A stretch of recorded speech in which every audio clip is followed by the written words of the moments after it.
आपण जो प्रस्ताव मांडला त्याचं अनुमोदन करण्यासाठी मला जी संधी मिळाली त्याबद्दल मी आभारी आहे।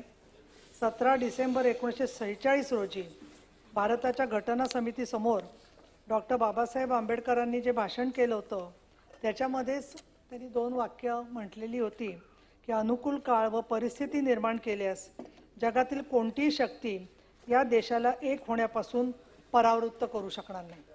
आणि म्हणून या राज्यघटनेचा गौरव करत असताना संपूर्ण जर का आपण प्रवास पाहिला तर तो अथांग आहे। अनेक पानं किंबहुना अनेक अधिवेशनं सुद्धा त्याच्यामध्ये खर्च होतील एवढं त्याच्यामधलं ज्ञान आहे। आणि आपल्या जीवनाशी संबंधित असा दैनंदिन प्रत्यक्ष कृतीमध्ये संबंध भारतीय राज्यघटनेचा संविधानाचा येत असतो।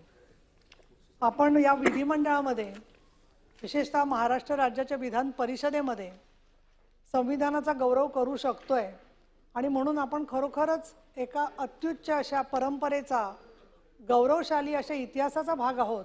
याबद्दल आपल्यापैकी प्रत्येकाला सार्थ अभिमान वाटावा अशा प्रकारची निश्चितपणाने परिस्थिती आहे। आणि याचं कारण असं की सद्यस्थितीमध्ये पाहिलं तर आत्ताची राज्यघटना आपल्याकडे 26 जानेवारी 1950 पासून प्रत्यक्षामध्ये आली असं आपण जरी म्हणत असलो तरी बर्फाच्या हिमनगाचा 7/8 भाग पाण्याखाली असतो।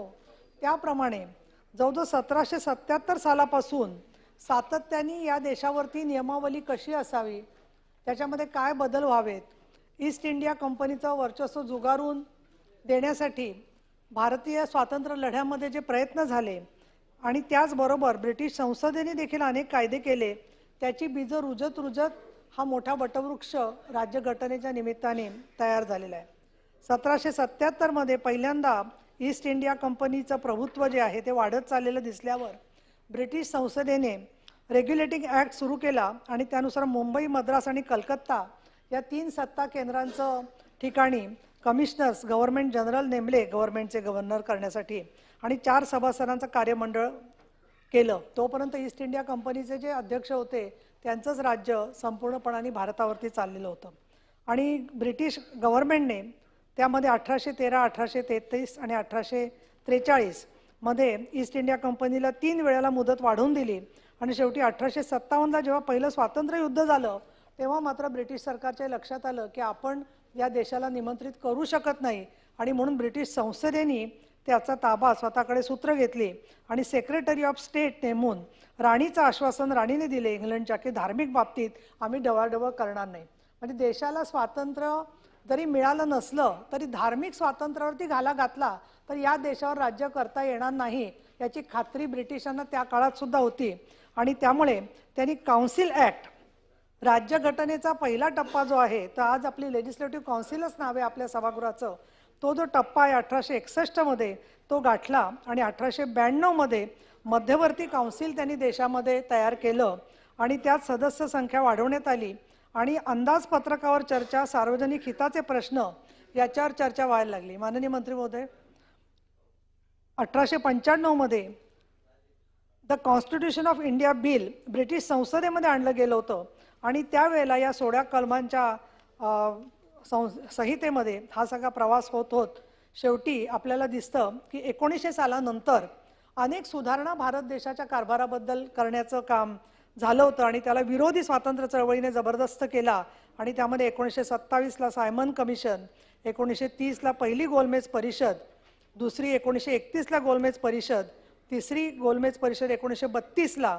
आणि शेवटी आपल्या सगळ्यांच्यापैकी काहींना नक्की माहिती असेल की पुणे करार जो 1935ला महात्मा गांधी आणि डॉक्टर बाबासाहेब आंबेडकर यांच्यामध्ये झाला आणि त्यावेळेला डॉक्टर बाबासाहेब आंबेडकरांनी संघराज्य पद्धत जी आहे ती आपण स्वीकारू, त्याचबरोबर या करारामध्ये समाजातले जे मायनॉरिटीमध्ये किंवा कमी संख्येने असणारे लोक आहेत त्या संदर्भामध्ये मोठा वादविवाद झाला। डॉक्टर बाबासाहेब आंबेडकरांनी उपोषण केलं आणि त्या उपोषणामधून शेवटी पुणे करार हा तयार झाला आणि 1975 पासून ते 1939 आणि 1939 ते 1946 प्रचंड असंतोष भडकला। 1946ला नाविकांचं बंड झालं आणि 2 सप्टेंबर 1946ला पंडित नेहरूंच्या नेतृत्वाखालचं हंगामी सरकार आलं आणि 3 जून 1947ला भारताची फाळणी होईल अशा प्रकारचा निर्णय तिथे झाला आणि 4 जुलैला इंडियन इंडिपेंडन्स ॲक्ट हा प्रत्यक्षामध्ये आला आणि त्याच्यानंतर राज्यघटनेच्यासाठी आपली संहिता आणि संपूर्ण निर्मिती जी आहे ती सुरू झाली. या आपली जी राज्यघटना बनवणारी समिती होती त्याच्यात एकूण 389 लोक सगळ्या भारतातून आलेले होते. त्या सगळ्यांची नावं माझ्याकडेही आहेत, आपल्याकडेही आहेत, परंतु काही नावांचा उल्लेख करायला पाहिजे आणि त्याच्या स्वरूपाकडे जायला पाहिजे की या 389 मध्ये 15 कर्तृत्ववान महिला सुद्धा होत्या आणि ज्याच्यामध्ये त्या महिलांनी खूप मोठ्या प्रमाणामध्ये भूमिका घेतली. प्रत्येक ठिकाणी ह्युमन बिईंग त्याच्याऐवजी मॅन असा उल्लेख असायचा, तर तिथे आपल्याला मॅन आणि वुमन किंवा पर्सन असा उल्लेख करायला पाहिजे. इथपासून ते महिला बालकांच्या बरोबर आणि अनेक राज्यघटनेतल्या दुरुस्त्यांच्या संदर्भात या महिलांचा त्या काळामध्ये सुद्धा प्रचंड मोठा सहभाग होता आणि त्या सहभागाचं नुकतंच पंतप्रधान नरेंद्र मोदी साहेबांनी मोठा सत्कार त्यांच्या स्मृतीनिमित्त काही ग्रंथही प्रकाशित झाले आणि त्याकडे पण हे 389 संख्यावरून मात्र फाळणीनंतर ती संख्या 299 वरती गेली. आणि थोडीशी वस्तुस्थिती वळून पाहिली तर आपण व्यथित होतो की डॉक्टर बाबासाहेब आंबेडकर मात्र मुंबई विधानमंडळातून निर्वाचित होऊ शकले नाहीत.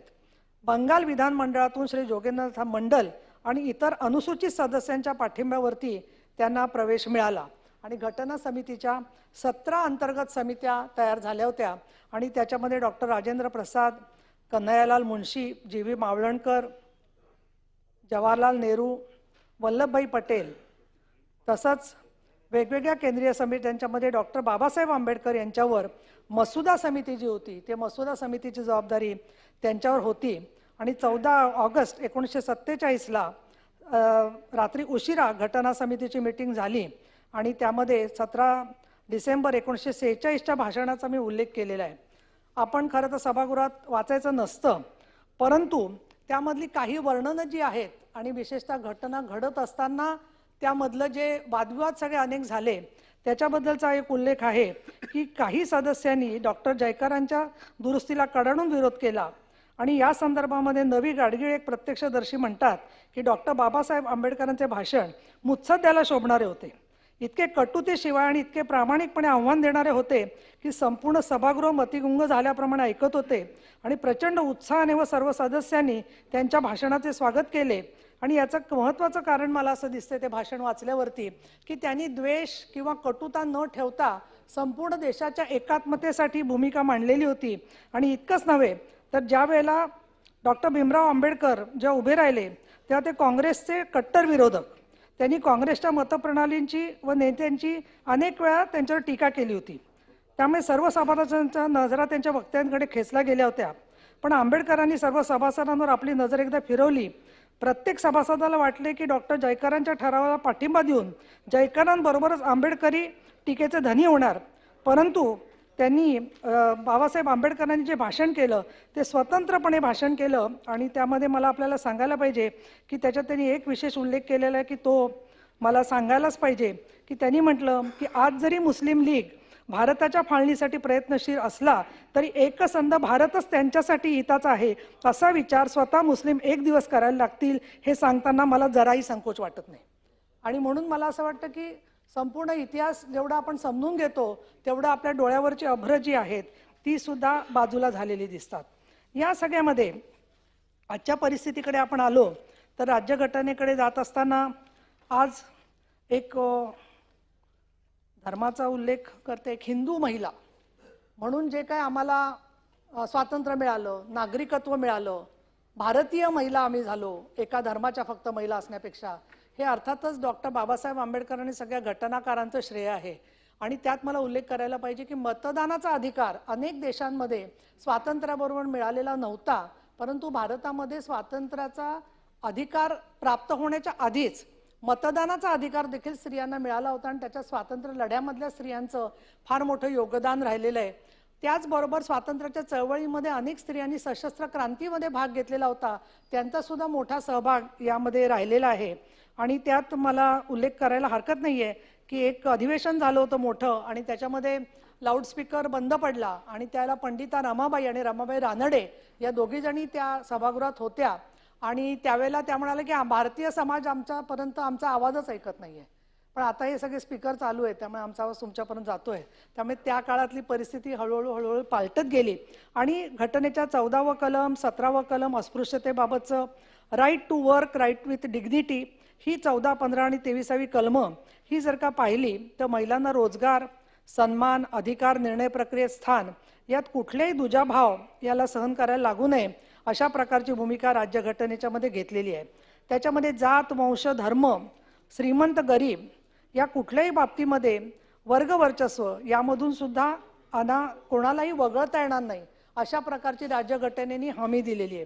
पण असं जरी असलं तरी सुद्धा आपल्याला दिसतं, मला याच्यात राजकीय टीका करायची नाहीये, परंतु 1975ला 39वी घटना दुरुस्ती झाली आणि त्याच्यामध्ये असा नियम केला गेला की राष्ट्रपती, उपराष्ट्रपती, पंतप्रधान, उपपंतप्रधान यांच्या विरुद्ध कुठल्याही पद्धतीचा गुन्हा दाखल करता येणार नाही.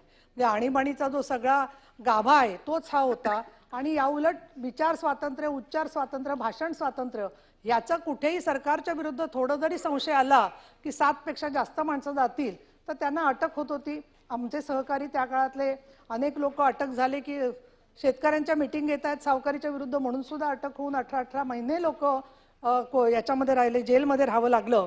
आणि त्याच्यानंतर मात्र काही घटना दुरुस्त्या खास पण झाल्या की ज्याच्यामुळे इतिहास घडू शकला आणि तो म्हणजे 73वी आणि 74वी घटना दुरुस्ती, की ज्याच्यामध्ये महिलांना सर्व स्थानिक स्वराज्य संस्थांमध्ये, मग त्या ग्रामीण भागातल्या असोत किंवा शहरी भागातल्या असोत, या महानगरपालिका आणि जिल्हा परिषदांमध्ये महिलांना मतदानाचा अधिकार प्राप्त झाला आणि त्या मतदानाच्या अधिकारामुळे स्त्रियांची संख्या वाढली. नुकतंच गेल्या वर्षी सप्टेंबर महिन्यामध्ये नमोशक्ती वंदन विधेयक सुद्धा मंजूर झालेलं आहे. पण मी नुकतीच बातमी वाचली की दक्षिणेकडच्या राज्यांनी संपूर्ण पुनर्रचना करण्याच्या संदर्भात एकमुखाने विरोध केलेला आहे आणि त्यांनाही काही पक्षांनी पाठिंबा दिलेला आहे. परंतु ती पुनर्रचना होऊ द्यायची नाही, म्हणजे महिलांना आरक्षण मिळू द्यायचं नाही, अशा प्रकारचा एक तो डाव असावा असं मला साधारणपणे दिसतं आहे. आणि त्याला अर्थातच वरतून केंद्रामधल्या सत्ताधारी पक्षाने आणि NDAने विरोध केलेला आहे. पण या पुनर्रचनेच्या बरोबर मला इथे नम्रतेने उल्लेख करायला पाहिजे की जे आमच्या बांधवांची जागा कमी होतील अशी त्यांना भीती वाटते आणि 1/3 ठिकाणी महिला असतील तर जसा जास्तीचा डबा सोडला जातो तशी संख्याच खासदारांची आणि आमदारांची वाढणार आहे. आणि त्याच्यामुळे संख्या कमी झाली वाटली तरी त्यांची आहे ती संख्या राहून महिलांची संख्या वाढणार आहे, हे मी त्यांना आश्वस्त करू इच्छिते. त्याच्यासाठी अर्थातच माझे 2 स्वार्थ आहेत. एक म्हणजे त्यांचा अनवधानाने किंवा अज्ञानातून विरोध होत असेल तर तो कमी व्हावा, आणि दुसरं म्हणजे त्यांना स्वतःची परत पुढे तयारी करत राहायची असेल तरी ते करत राहू शकतात आणि इतर महिलांना संधी देत असताना विरोध करायचा नाही, एवढं त्यांनी तरी राज्यघटनेचा गौरव करत असताना आश्वासन दिलं पाहिजे असं मला सांगावं असं वाटतं. या आव्हानाबरोबरच एक महत्त्वाचा मुद्दा मला असं वाटतो की राज्यघटना आणि संविधान याचा अर्थ खरंच आम्हाला कळलाय का आणि आम्ही स्वतः समजून घेतो का. मी कुठल्या याचे सांगत नाही लोकप्रतिनिधी ते, पण माझी मनापार्थ लोकप्रतिनिधी मला भेटले. मी त्यांना म्हटलं आज यायला राज्यघटनेवर चर्चा आहे, तर ते मला म्हणाले राज्यघटनेवर नाही, कॉन्स्टिट्यूशनवर चर्चा आहे. म्हटलं अच्छा. आता मला प्रश्न पडला की राज्यघटना आणि कॉन्स्टिट्यूशन, संविधान हे एकार्थी शब्द आहेत, हे आम्ही आता कसं समजून सांगायचं. शंभूराजे तुम्ही करू शकता एखाद्याच परत प्रयत्न. त्यामुळे ही चर्चा कशासाठी हे आपल्या सगळ्या सभागृहामार्फत संपूर्ण महाराष्ट्रामध्ये आणि इतरत्र जात आहे, ही एक खूप चांगली गोष्ट आहे असं मला वाटतं. इथे या सगळ्या आपल्या अधिकारांवरती आक्रमणं सुद्धा भरपूर होत आहेत आणि त्या आक्रमणांच्या मध्ये मी 2-3 याचा उल्लेख करते. महिला अत्याचाराचा तो उल्लेख सातत्याने आम्ही करत असतो. Women's rights are human rights, human right are women's rights. पण डॉक्टर बाबासाहेब आंबेडकरांनी म्हटलं होतं त्यावेळेला सुद्धा की मूलभूत स्वातंत्र्य आपण देतोय, पण हे स्वातंत्र्य देत असताना त्याचं रक्षण राज्यसंस्था कशी करणार हे जोपर्यंत आपण सांगत नाही ते आपोआप त्यांना ती मूलभूत स्वातंत्र्य कशी मिळणार. आणि तेच आपण आत्ता बरोबर पाहतो आहे की वेशभूषेवरून, केशभूषेवरून किंवा शब्दाच्या भाषेवरून म्हणा, काही वेळेला तर मजुरी मागितली म्हणून सुद्धा कामगारांना मारहाण होते आहे, काही वेळेला चोरीचे आरोप होत आहेत, काही ठिकाणी आपण बघतोय बालकामगारांचे मृत्यू होत आहेत. आणि म्हणून राज्यघटनेचा आणि संविधानाचा गौरव करत असताना या अंमलबजावणीच्या यंत्रणा आपल्याला कशा मजबूत करता येतील या संदर्भात जेवढं आपलं चर्चा, विचार विनिमय आणि त्याच्या SOPs होतील तयार, तेवढं त्याच्यामधून खरंच त्या राज्यघटनेची अंमलबजावणी होऊ शकेल, हे मला इथे एक सांगावं असं वाटतं.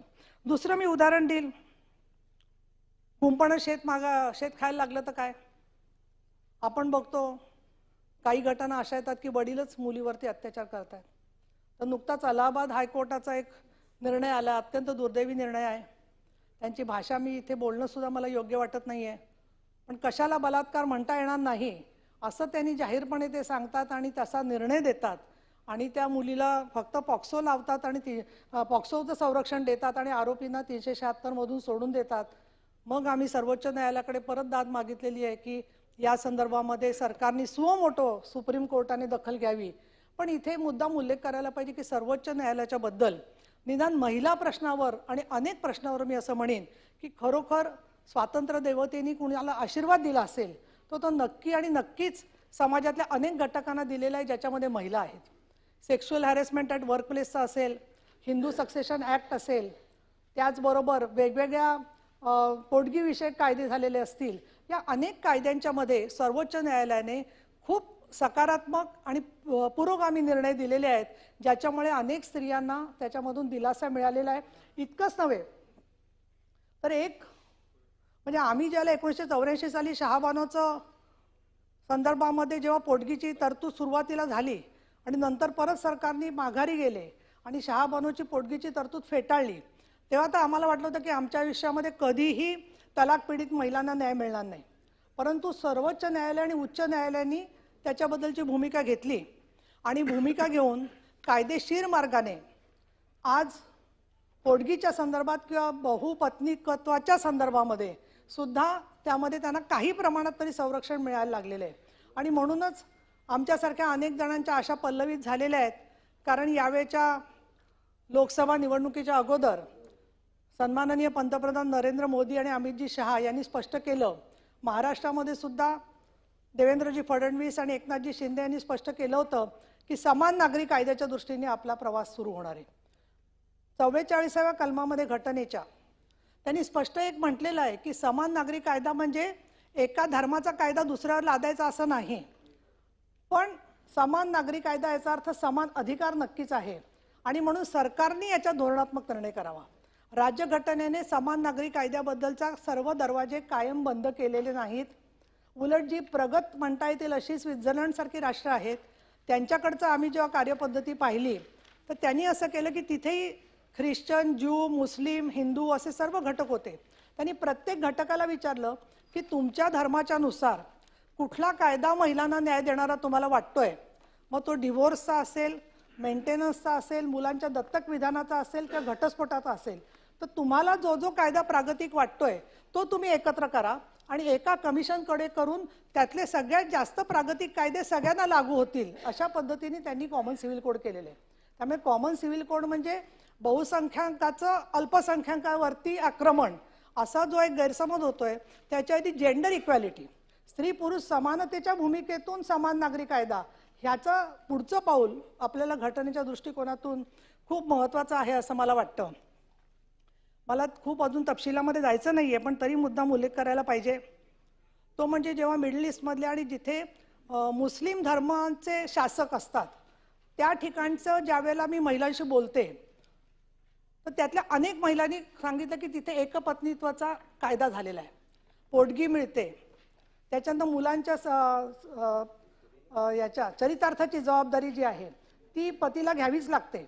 मग मी त्यांना विचारलं की तुमच्याकडे कायदा हा कसा काय बदलू शकतो, तेव्हा त्यांनी सांगितलं की शरियाचा कायदा जर का असेल तर तो महिलांच्या बाजूने बदलता येईल, पण भारतीय राज्यघटना धर्मनिरपेक्ष आहे म्हणून त्यात बदल करायचे नाही अशी आमच्या काही लोकांची समजूत आहे. म्हणजे महिलांच्या सुधारणांना विरोध असण्यापेक्षा राज्यघटनेच्या धर्मनिरपेक्ष असण्याच्या संदर्भात काही लोकांचा विरोध आहे. आणि डॉक्टर बाबासाहेब आंबेडकरांनी सुद्धा तोच उल्लेख केलेला आहे की त्याच्यामध्ये अनेक वेळेला जेव्हा शेवटी राज्यघटना पास झाली तेव्हा सुद्धा जे 70-77 लोक गैरहजर होते त्या गैरहजर असणाऱ्या लोकांच्या मध्ये सुद्धा अमुक एका धर्माच्या लोकांचा सहभाग होता हे मला दुर्दैवाने म्हणावं लागतं. आणि तो गैरसमज दूर करणं ही त्यांची जबाबदारी मला वाटत नाही आहे. मला असं वाटतं ती आपली जबाबदारी आहे की कशा प्रकारे आपल्याला या गोष्टी हळूहळू समजावता येतील, कन्व्हिन्स होतील. कारण जेव्हा हा समाज अमेरिकेत जातो आणि त्या ठिकाणी तो जर का म्हणायला लागला की मी 2 पत्नी करणार, 3 पत्नी करणार, तर ते व्हिसा जाईल या भीतीने सगळे अगदी व्यवस्थित कायदे कानून पाळायला लागतात एका दिवसामध्ये. सगळे पाळायला लागतात कायदे. त्याच्यामुळे प्रश्न असा आहे की आपण कशा पद्धतीने ही भूमिका घेतो हा एक भाग आहे. दुसरं, जे लोक म्हणतात की कायद्याचा बडगा आम्हालाच का, हिंदू कोड बिलामध्ये पूर्वी तुम्हाला काहींना नक्की माहिती असेल दायभागा आणि मिताक्षरा असे दोन भाग होते. भारताच्या एका भागामध्ये दायभागा कायदा चालायचा, एका भागामध्ये मिताक्षरा चालायचा. त्यामुळे प्रत्येक वेळेला न्यायनिवाडेत राज्य बदललं की ते बदलायचे. पण बाबासाहेब आंबेडकरांनी हिंदू कोड बिलाच्या संदर्भात जे लिहिलं त्या संदर्भात त्यांनी असं म्हटलं की मिताक्षरा आणि दायभागाचं संहितीकरण झालं पाहिजे. म्हणजे हिंदू धर्मामध्ये सुद्धा वेगवेगळे कायदे जे लागू होते त्याचं एक स्वरूप झालं पाहिजे. त्यांनी उदाहरण दिलेले की पश्चिम बंगालमध्ये ते गेले तर त्यांना तिथे एक माणूस असा सापडला की त्यावेळेला हिंदू धर्मामध्ये बहुपत्नीकत्वाची परवानगी होती, तर एका गृहस्थाने 500 पत्नी केलेल्या होत्या आणि त्यांचे पत्ते त्यांनी एका रजिस्टरमध्ये लिहून ठेवले होते आणि त्याच्यानंतर तिच्याकडे तो भेटला की तिला ₹1 दक्षिणा द्यायचा तो. त्यामुळे ते बघून त्यांना सुद्धा असं वाटलं की आपण हा कायदे बदललेच पाहिजेत आणि मग तिथे बहुपत्नीकत्वाच्या जागी एकपत्नीत्वाचा कायदा आला महाजन साहेब. आणि तिथे मी समोर आहे ते म्हणून म्हटलं मंत्री एकच दिसत आहेत म्हणून, तसं काही माझा हेतू नाही आहे काही वेगळा. आणि बांगलादेशमध्ये जिथे हिंदू समाज स्थलांतरित झाला तिथे मात्र त्यांनी बाबासाहेब आंबेडकरांनी हिंदू कोड बिलाचं संहितीकरण करण्याचा आधीचा कायदा लागू आहे. त्यामुळे तिथल्या हिंदूंना बहुपत्नीकत्वाचा लाभ नाही म्हणता येणार, बहुपत्निकाचा फायदा उपटता येतो असं म्हणता येईल. अशा पद्धतीने तिथे मग नंतर त्यांनी आता 3-4 वर्षापूर्वी त्या कायद्यामध्ये बदल केला आणि म्हणून हिंदू कोड बिलाचं संहितीकरण करण्याचं फार मोठं काम बाबासाहेब आंबेडकरांनी केलं. त्यांना पाठिंबा कोणाचा असेल तर पाठिंबा महाराष्ट्रातल्या पुरोगामी महिलांचा होता. मग त्याच्यामध्ये विमलाबाई बागल होत्या, रमाबाई रानडे होत्या, पंडिता रमाबाई होत्या आणि अनेक जणी सत्यशोधक विचाराच्या किंवा पुरोगामी विचाराच्या महिलांनी गुण आहे. तिथे बाबासाहेब आंबेडकरांच्या हिंदू कोड बिलातल्या बदलांना पाठिंबा द्यायला महिलांनी मोर्चे काढले. आणि त्यामुळे एक अशी व्यक्ती, एक असे नेते आहे की ज्यांनी स्वतःच्या जातीच्या पलीकडे जाऊन समाजातल्या सर्व स्त्रियांच्या सुरक्षिततेचा, सर्व स्त्रियांच्या सन्मानाचा त्यांनी विचार केला. आणि हिंदू कोड बिलामध्ये समजा ते म्हणाले असते, त्यांनी म्हटले एका भाषणामध्ये की खरं सांगायचं तर प्रत्येक नेता आज एका जमातीचा किंवा एका टोळीचा नेता आहे. तसं मी सुद्धा एक समाज प्रतिनिधित्व करतो, पण म्हणून त्यांनी फक्त एका समाजाचा उल्लेख केला नाही तर एका समाजाबरोबर सर्व समाजातल्या महिला आणि इतर सुद्धा ज्यांना पूर्वीच्या काळात SC किंवा अस्पृश्य म्हणत होते त्या समाजांच्या बरोबर त्यांनी असंघटित कामगार किंवा जे लोक वंचित आहेत त्या प्रत्येकाचा त्यांनी विचार केलेला आहे. आता या स्वातंत्र्याचा गैरफायदा किती घेतला जातो याची अनेक उदाहरणं असली तरी मला असं वाटतं की आता आपला एक मोठा इश्यू आहे आणि तो म्हणजे सायबर क्राईम आणि या वेगवेगळे जे सांस्कृतिक कार्यक्रम होत आहेत, मग त्याच्यामध्ये स्टँडअप कॉमेडी असेल किंवा वेगवेगळ्या प्रकारचे काही कार्यक्रम असतील की ज्या कार्यक्रमांमध्ये कुठलाही नियमावली केंद्र सरकारची आहे. मी काल जेव्हा माहिती काढली तर केंद्र सरकारची अतिशय व्यवस्थित ॲडव्हायझरी आहे, पण त्याला काही GR नाही आहे किंवा त्याची अंमलबजावणी नाही आहे. सेन्सॉर हा शब्द मी यासाठी वापरणार नाही की सेन्सॉर म्हणजे एक बडगा वाटायला लागतो कलाप्रेमींना की सेन्सॉरमुळे आमची सगळी बंधनं आमच्यावर येतील. पण आम्ही आज चित्र बघतो की IT ॲक्टमध्ये दुरुस्त्या झाल्यानंतर ज्या वेळेला एखादा माणूस सातत्याने एखाद्या महिलेला अश्लील मेसेज ट्विटरवरून पाठवतो किंवा व्हॉट्सअपवरून मुद्दामून बेडेवाकडे फोटो पाठवतो स्वतःचे, त्यावेळेला त्याला ब्लॉक केलं तर नवीन नंबरवरून पाठवतो तो आणि परत स्वतः नाव घालतो की मी असं आहे म्हणून. मग अशा वेळेला 3दा 4दा 5 वेळा 6 वेळा जेव्हा एक माणूस गुन्हा करतो तर त्याला कुठेतरी कायद्याचा बडगा हा असला पाहिजे. नाहीतर मग तो जामिनावर सुटतो आणि परत पोलिसांना येऊन दाखवतो की मी सुटून आलो म्हणून. त्यामुळे काही गुन्हे अजामीन प्राप्त करणं हे IT ॲक्टमध्ये आवश्यक आहे असं मला वाटतं. आणि त्याचबरोबर या सगळ्या कामाच्या मध्ये मगाशी मी शेवटी बोलत असताना एवढं सांगेन की भारतीय राज्यघटनेवर बोलत असताना कुटुंबामधली लोकशाही ही खरंच किती आहे ह्याच्याबद्दल एक विचार करण्यासारखं आहे. काल मी आता चित्रपटाचा विषय जनरली मी काढत नाही, पण डिप्लोमॅट सिनेमा पाहिला मी आणि त्याच्यामध्ये एक पात्र दाखवले की त्या मुलीला पाकिस्तानात घेऊन जातात आणि तो म्हणतो हे मेरी प्रॉपर्टी आहे. असं म्हणणारे लोक आपल्याकडे बरेच आहेत. आमच्याकडे पुण्यामध्ये एका माणसाने बायकोचं डोकं छाटलं आणि हातात धरून तो डोकं घेऊन स्वारगेटून चालत निघाला होता. कोणाच्या तरी लोकांच्या लक्षात आलं, त्यांनी पकडलं त्याला आणि त्याला नेलं पोलीसमध्ये. म्हणजे अशा घटना सुद्धा मोठ्या प्रमाणात होत आहेत की क्रूरतेची परिसीमा झालेली आपल्याला दिसते. दुर्दैवाने काही थोड्याफार महिला पण अशा पद्धतीने क्रूरतेने वागतायत. पण ही क्रूरतेची जी भूमिका आहे ती बदलण्यासाठी आपल्याला कुटुंबांतर्गत सुद्धा राज्यघटनेची माहिती आणि लोकशाहीचे संकेत आणि सन्मान हा फार आवश्यक आहे असं मला इथे सांगावंसं वाटतं. सन्मानाबद्दल बोलत असताना सन्मान मनातून असावा लागतो. सक्ती झाली आहे म्हणून तो सन्मान करण्यात काही अर्थ नसतो.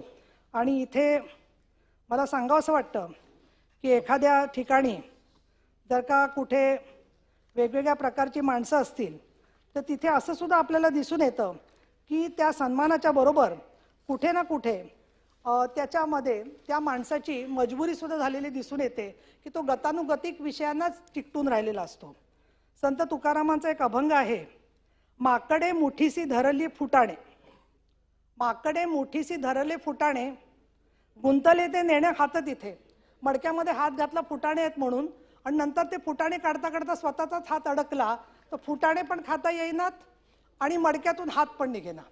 त्यामुळे माझा अहंकार, माझी सरंजामी विचार, माझं घराणं, ऑनर किलिंग, मी असं होऊ देणार नाही.